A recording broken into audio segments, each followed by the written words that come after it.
Pessoal, um dos temas que eu tenho mais falado aqui no canal, sem nunca ter aprofundado muito o tema em si, são as eleições americanas, que eu digo que são muito importantes para o mundo cripto e para o mundo das ações. Hoje vou explicar-vos porque é que historicamente são tão importantes, porque é que são ainda mais importantes desta vez, também muito graças às criptomoedas, e porque é que algumas eleições são mais importantes do que outras para o mundo financeiro, e o que é que temos que ficar atentos nos próximos meses para antecipar uma queda e provavelmente uma subida novamente dos mercados. Como sempre, pessoal, eu não sou um conselheiro financeiro. Obrigado pelo vosso apoio. As minhas redes sociais estão em baixo. Subscrevam o canal, façam um gosto, ajuda o canal a crescer. Obrigado pelo vosso apoio. Comentem também sobre isto, o que é que vocês acham. E então, muito rapidamente, começando, qual é que é o primeiro grande tema? A verdade é que Biden deixou a corrida a favor de Kamala Harris. Este é um momento bastante importante que, no limite, já vem um bocadinho tarde, até para o próprio eleitorado. Kamala, quando aparece, está 3% atrás de Trump nas sondagens. Neste momento já só está 1,5%.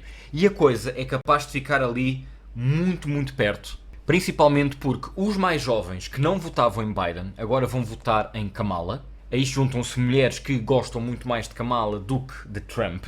A isto juntam-se, obviamente, certas raças, certos tipos de imigrantes que se vão juntar mais a Kamala e que vão votar nela. No entanto, as coisas estão muito equilibradas. E neste momento o que é que falta? Falta Kamala apresentar o seu vice-presidente, falta, obviamente, o debate entre Trump e Kamala. Não nos podemos esquecer que o debate era para ser feito no canal ABC, mas agora o Trump diz que só vai a debate se for na Fox. E a Fox News é um canal que toda a gente sabe que é republicano. Já voltamos às eleições, mas agora pontos a ter em conta na economia americana e mundial. Primeiro, amanhã a Fed vai dizer se baixa ou não os juros agora nos próximos tempos. Temos julho, temos setembro, depois são as eleições e depois podemos ter nova decisão da Fed no fim do ano. Eu já falei aqui N vezes que, para mim, o que fará sentido é existir uma baixa em setembro e uma baixa depois das eleições. Existem N pessoas a argumentar que vai existir uma baixa já amanhã, outra em setembro e outra depois das eleições. Este suavizar dos impostos será fantástico para as pessoas, para as empresas e, obviamente, para o mundo financeiro. Porquê? Porque as pessoas, ao terem juros mais baixos, vão conseguir pagar melhor as suas coisas ou vão conseguir poupar mais e, ao mesmo tempo, podem investir mais um bocadinho. Mas, acima de tudo, isto vai também ajudar as empresas a financiarem-se melhor, a poderem investir um bocadinho mais, a contratarem pessoas essas que depois vão ter dinheiro para consumir mais e a economia volta a crescer. Uma descida de juros por si só, vamos supor que acontece amanhã, não vai mudar muito o mercado. Mas se tivermos 2 ou 3 descidas de juros até ao fim do ano, então a coisa será significativa.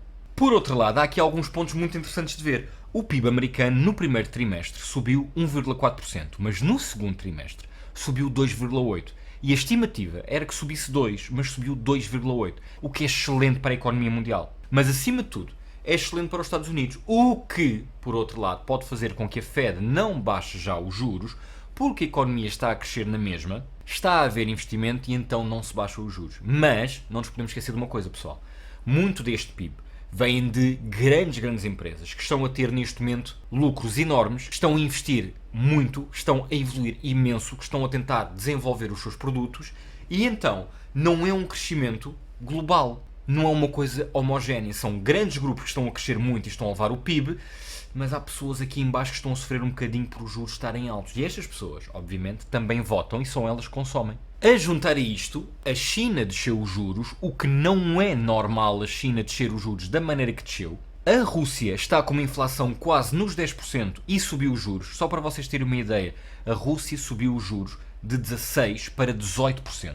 Reparem bem, 18%, tendo em conta que aqui na Europa estivemos aqui a falar em 4, 5, 6% de taxa de juros, que foi uma coisa já estranguladora, imaginem 18% na Rússia.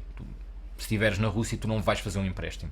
Outras coisas importantes a nível mundial. França, neste momento, continua sem primeiro-ministro e Espanha continua sem um orçamento. França é importante para nós porquê? Porque é um colosso europeu, obviamente, e é preciso ter um primeiro-ministro, apesar de em França o presidente ter um poder que não é o mesmo que tem em Portugal. A tomada de decisão é diferente, mas França precisa de um primeiro-ministro.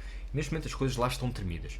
Espanha é muito importante para nós, porquê? Porque Espanha é o nosso maior comprador. Espanha é o país que nos compra mais coisas, é de lá que vem mais dinheiro. E termos, uma vez mais, um país como a Espanha, que há 20 anos era a maior potência económica na Europa e neste momento, nos últimos, se calhar, 10 ou 12 anos, nunca conseguiu ter um governo minimamente estável e uma vez mais tem um governo que não vai ter o seu orçamento aprovado e vamos andar aqui para a frente e para trás, é péssimo para Portugal e péssimo para a Europa. Se vocês repararem, nós temos mais ou menos aqui o momento em que Biden desiste. E a partir daí aparecem logo as primeiras sondagens que põem Kamala muito mais perto de Trump do que aquilo que estava Biden. E então o que acontece? Até essa altura, a verdade é que o mercado tinha também subido com a ideia de que Trump poderia ganhar, a juntar a muitas outras coisas, mas este era mais um fator importante. E a partir do momento que afinal temos um candidato democrata que pode fazer frente a Trump, então o que acontece? Não interessa se Kamala é uma melhor ou pior escolha para ser presidente ou até para os mercados. O que acontece é a incerteza. E eu já disse aqui N vezes, pessoal, a incerteza é o pior que pode acontecer para os mercados. Porque quando nós temos mais ou menos uma ideia que o mercado vai subir, utilizamos estratégias para quando o mercado está a subir. Quando o mercado está a descer e nós sabemos que vai continuar a descer, nós utilizamos estratégias para quando o mercado está a descer. Agora, quando há uma incerteza, não sabemos para onde é que vai, isto faz com que as pessoas parem as suas ações, fiquem à espera e com isso o que acontece é menor liquidez e a maior parte das vezes tudo começa a descer. E neste momento o que nós temos é exatamente isto. O que eu vos estou a mostrar aqui é o Nasdaq. Mas se eu vos mostrar, por exemplo, o S&P 500, uma vez mais, aqui, vocês podem ver, é aqui que Biden diz que vai sair. E, imediatamente, a queda continua. E tem sido minimamente acentuada. E então, é esta incerteza que pode fazer com que em setembro ou no início de outubro possa existir uma queda realmente grande, que é a incerteza de quem é que vai ganhar, então os mercados ficam na expectativa. Eu estou a mostrar-vos isto, como sempre, na XTB. Eu estou a mostrar-vos isto na XTB, por isso aproveito para vos mostrar como é que estão aqui os meus fundos, os fundos de investimento que fiz nos vídeos passados. Cripto, estou neste momento com 11%, o que é bom. Plano para o filho, 6%. O de inteligência artificial a descer, mas foi aquele que eu reforcei mais tarde, é que tem o maior valor destes três que estão aqui e, portanto, já apanhei o mercado um bocadinho mais acima e agora houve esta retração. E o plano de tecnologia também reforcei e também está neste momento com um crescimento mais pequeno do que aquilo que já teve. Como sempre, eu deixo os links em baixo para vocês se poderem inscrever. Já sabem, os planos de investimento é a forma mais fácil que vocês têm de poder investir. É escolher os melhores ETFs, ver quais são as percentagens que vocês querem. Podem automatizar tudo, incluindo o reforço da conta, e podem mudar os ETFs e as percentagens sempre que quiserem. É a forma que eu recomendo para quem quer começar a investir. Vocês têm os meus vídeos a falar sobre isso e eu deixo o link em baixo para vocês poderem inscrever na XTB. Agora, vamos voltar à questão das eleições americanas e ao que é que realmente faz diferença. E as eleições americanas, pessoal, são quase sempre decididos por menos de 1% das pessoas que podem votar nos Estados Unidos. E porquê? Porque existem estados que caem sempre para o mesmo lado, portanto não interessa se tu ganhas por um voto ou se ganhas por 10 mil, todo o peso daquele estado é contado só para o vencedor, portanto ganhas por 10, ganhas por 5, ganhas por 1 é indiferente. E então, normalmente, existem 4, 5, 6 estados que fazem a diferença. Pode ser a Pensilvânia, pode ser Nevada, depende das alturas, depende das eleições, mas existem sempre 4, 5, 6 estados que fazem toda a diferença. E dentro desses estados, dentro desses 4, 5, 6 estados, existe uma porcentagem muito pequena de indecisos que faz com que aquilo mude de um ano para o outro. E muitas vezes estamos a falar em menos de 1%. Neste momento, a estimativa é que entre 0,8% e 0,5% do eleitorado americano decida realmente estas eleições. No entanto, pessoal, porquê é que eu tenho falado tanto aqui das eleições americanas? Por 2 pontos. O primeiro ponto é um ponto histórico, que é os americanos quase sempre votam pelo dinheiro que têm na carteira. O que é que eu quero dizer com isto? Se o povo americano pode estar muito bem em tudo, mas se, de um ponto de vista financeiro, o povo americano estiver mal, eles mudam de governo. Se estiverem bem, de um ponto de vista financeiro, o governo mantém-se. A questão é que, neste caso, não dá bem para perceber onde é que está o povo americano. Porquê? Os juros estão muito altos, mas o desemprego não está alto, as pessoas têm dinheiro, continuam a investir e as empresas continuam a crescer imenso. Viu-se agora pelo crescimento do PIB. Se os juros baixarem até às eleições, será muito bom para quem? Para o governo que já está. Para o governo democrata será muito bom para Kamala Harris. Porquê? Porque as finanças vão estar boas, as pessoas estão a recuperar, estão a conseguir poupar mais, estão a conseguir gastar mais no que querem e então as coisas ficam melhores, estão a conseguir pagar as suas casas, os seus empréstimos, o que quer que seja. Se os juros continuarem altos, se não existir uma descida até às eleições, vai tender aqui um bocadinho de certeza para o lado republicano. Porquê? Porque as pessoas estão com dificuldade em pagar os seus empréstimos e então mudam de governo. De um ponto de vista financeiro, não estou a olhar para todos os outros pontos que são fundamentais numa sociedade. Educação, saúde, justiça, direitos, o que quer que seja. De um ponto de vista estritamente financeiro, a verdade é que os Estados Unidos costuma ter melhores resultados com republicanos do que com democratas. Se as coisas não melhorarem financeiramente, principalmente a nível de juros, para o eleitorado americano pode ir realmente atrás de Trump, votar em Trump e os republicanos ganharem. O que poderá fazer com que o mercado dispare. E porquê? Porque os investidores que sabem estas estatísticas todas sabem que muita gente vai investir na bolsa se Trump ganhar porque vai ficar à espera de um retorno melhor. E, em princípio, no limite por especulação e não por mais nenhuma razão, o mercado irá subir. Tal como é normal acontecer muitas vezes antes das eleições, se as coisas estiverem muito tremidas, o que acontece é existe uma quebra no mercado. As pessoas retiram, ficam à espera para ver o que acontece. Quando o vencedor está mais ou menos claro, essa queda não existe. Mas aqui, para já, não existe um claro vencedor. Eu já disse aqui N vezes que estou à espera que, por exemplo, em setembro, possa existir uma quebra interessante na bolsa. Interessante porque se tivermos dinheiro preparado podemos investir muito mais barato, mas temos que ver se realmente se mantém este impasse. Se um dos candidatos escalar, então poderá não existir esta quebra. Existe agora um outro ponto, que é, pela primeira vez nas eleições americanas, fala-se de criptomoedas. Criptomoedas que há uns anos ninguém falava sobre ela, começou a ser falado aos poucos, mas agora chegou às eleições americanas. Nas eleições americanas tudo é estudado ao ínfimo pormenor. Tudo é uma questão de estudo, de estatística, de análise, de dinheiro.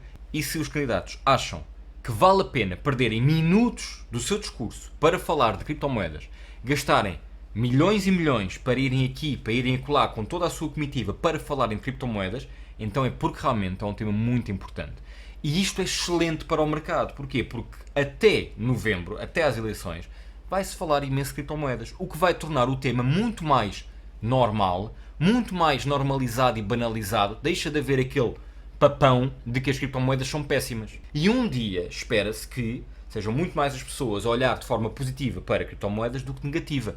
E isto também vai ser muito importante. Os candidatos falarem sobre isto, põem isto na boca das pessoas, põem isto na boca dos comentadores, põem isto nas notícias, o que é excelente. A juntar isto, Trump está a fazer claramente uma estratégia de ir ao nicho de pessoas que têm criptomoedas. Ele diz que é o presidente da Bitcoin, diz que é o presidente das criptos, ele está a tentar criar uma imagem de pessoa que vai ajudar os investidores e que vai ajudar as criptomoedas a florescer, a crescer nos próximos anos se ele for presidente. Ao ponto de ele ter ido esta semana à convenção de Bitcoin. E para além disso, agora também tem uma coleção de NFTs. Portanto, ele está claramente a tentar chegar a um grupo muito pequeno de pessoas que é bem capaz de mudar o seu voto por causa das criptomoedas. Porquê? Toda a gente quer ser rica. O que não falta nos Estados Unidos são pessoas que estão a investir o seu dinheiro em criptomoedas e que, acima de tudo, querem que as criptomoedas não sejam atacadas pela SEC, não sejam atacadas pelo governo, não sejam atacadas pelo Senado e por aí fora.